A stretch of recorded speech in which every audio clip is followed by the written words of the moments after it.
Salam Guru Penggerak. Perkenalkan, nama saya Rosita Manalu SPD. Saya dari SD Negeri 44 Pangkal Pinang. Saya merupakan CGP Angkatan 9 tahun 2023 Provinsi Bangka Belitung. Moto bergerak, tergerak, menggerakkan.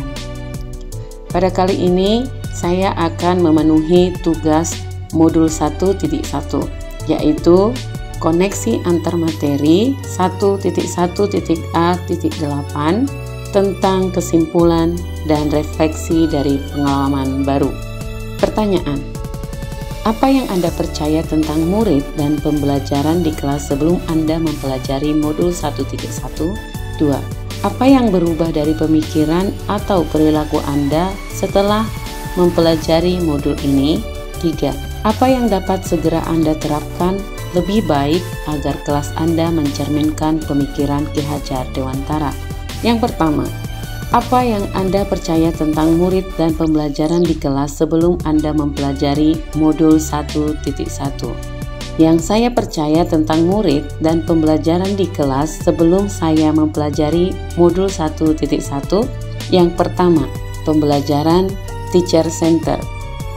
Dalam proses pembelajaran di kelas, saya terlalu mengambil peran aktif dalam merencanakan, menyampaikan, dan mengarahkan pembelajaran. Siswa lebih pasif dan menerima informasi dari guru secara lebih terpusat. Yang kedua, pembelajaran terfokus hanya pada aspek kognitif dan ketercapaian KKM. Selama ini, saya lebih terfokus pada pembelajaran yang lebih menekankan pencapaian tingkat pengetahuan dan pemahaman akademis yang diukur berdasarkan kriteria ketuntasan minimal atau KKM. Saya cenderung mengabaikan pengembangan aspek sikap atau attitude dan keterampilan atau skill siswa. Yang ketiga, guru kurang memahami karakter murid.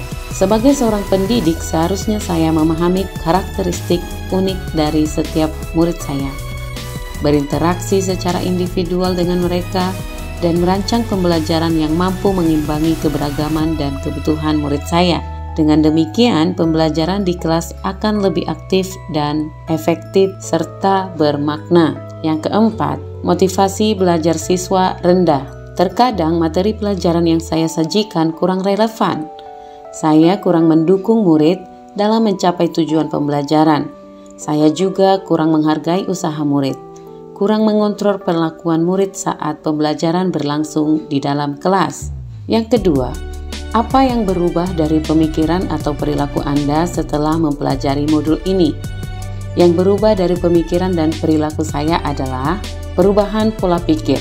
Yang pertama, guru bukanlah satu-satunya sumber belajar. Apapun yang ada di sekitar kita bisa kita gunakan sebagai sumber belajar bagi anak. Anak bisa bebas memilih sumber apa dan dari mana yang akan mereka gunakan dalam pembelajaran. Saya sebagai guru adalah penuntun dan pengarah mana yang baik dan yang tidak baik. Yang kedua, pembelajaran student center. Dengan aktivitas pembelajaran yang berpusat kepada murid, murid akan menjadi lebih aktif karena terlihat langsung dalam proses pembelajaran, sehingga murid dapat mengkonstruksi pengetahuannya dengan baik. Yang ketiga, menghargai setiap murid. Setiap murid terlahir berbeda-beda. Setiap individu memiliki keunikannya masing-masing. Saya sadar dengan adanya perbedaan ini akan menjadikan pembelajaran lebih menarik dan lebih berwarna. Bagaimana sikap sebagai seorang penuntun? Saya harus mampu menuntun anak sesuai dengan kodratnya,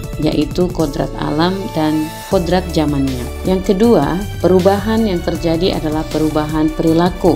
Yang pertama, saya mengemas pembelajaran secara menarik agar motivasi belajar siswa saya meningkat. Yang kedua, saya lebih memberikan kebebasan kepada siswa untuk menyelesaikan setiap tugas sesuai dengan minat, bakat, dan keaktifannya masing-masing. Yang ketiga, saya akan lebih cermat dalam memperhatikan bakat murid sehingga saya mampu menuntunnya sesuai dengan kodratnya. Yang ketiga, apa yang dapat segera Anda terapkan lebih baik agar kelas Anda mencerminkan pemikiran Ki Hajar Dewantara? Agar kelas saya mencerminkan pemikiran Ki Hajar Dewantara, yang dapat segera saya terapkan adalah yang pertama, saya merancang pembelajaran yang interaktif dan menyenangkan serta melibatkan siswa atau murid dalam pembelajaran. Yang kedua, saya menerapkan pembelajaran berbasis kearifan lokal dan budaya setempat. 3. Saya menerapkan konsep merdeka belajar dan mengintegrasikan setiap pembelajaran dengan pencapaian profil pelajar Pancasila. Yang keempat, saya mengutamakan aspek budi pekerti yang mencakup nilai-nilai sikap dan perilaku positif yang mencerminkan etika, moral, dan norma baik dalam interaksi sosial dan kehidupan sehari-hari. Yang kelima, saya menerapkan sistem pembelajaran EMANG atau pendekatan pembelajaran yang berpusat pada bimbingan dan pengawasan oleh guru, dengan kata lain pendidikan yang menuntun, bukan menuntut. Yang keenam, pembelajaran yang disesuaikan dengan kodrat alam dan kodrat zamannya murid. Yang ketujuh, saya mengintegrasikan permainan dalam pembelajaran seperti pemberian ice breaking dan permainan edukatif di sela-sela pembelajaran yang saya lakukan. Kesimpulan, yang pertama, murid adalah sebuah karya dari Tuhan yang wajib kita tuntun dan ajarkan nilai-nilai kemanusiaan yang benar dengan penerapan proyek penguatan pelajar Pancasila secara menyeluruh. Yang kedua, guru hendaknya bisa menjalankan tugas dan tanggung jawabnya sebagai guru sesuai dengan pemikiran-pemikiran yang dirancangkan oleh Bapak Ki Hajar Dewantara untuk kita terapkan. Yang ketiga, mendidik bukan hanya berbicara tentang mentransfer pengetahuan, namun sikap dan keterampilan juga harus dilaksanakan secara seimbang. Saya Rosita Manalu, SPD, CGP Angkatan 9 tahun 2023. Terima kasih dan sampai jumpa lagi. Bye-bye.